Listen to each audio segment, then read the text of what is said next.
افضل العبادات انتظار، مصائب کے اندر رحمت الہی کا انتظار کرنا عبادتوں میں سب سے افضل عبادت ہے۔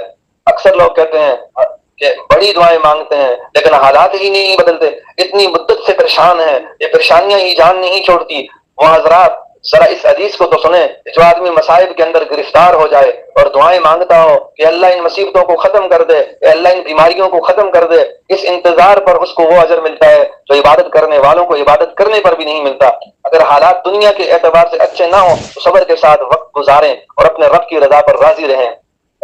ایک علمی نکتہ سنیے، آپ نے دیکھا ہوگا کہ مکھی کے پر ہوتے ہیں مگر اس کو پروانہ نہیں کہتے، اس لیے کہ وہ اس کا مطلوب نجاست ہے، کیونکہ نجاست اس کا مطلوب ہے، اس لیے پر نہ ہونے کے باوجود اسے پروانہ نہیں کہتے۔ اسی طرح دنیا دار بندہ دل تو رکھتا ہے لیکن چونکہ اس کا مطلوب دنیا ہوتی ہے اس لیے اس کو اہل دل نہیں کہتے۔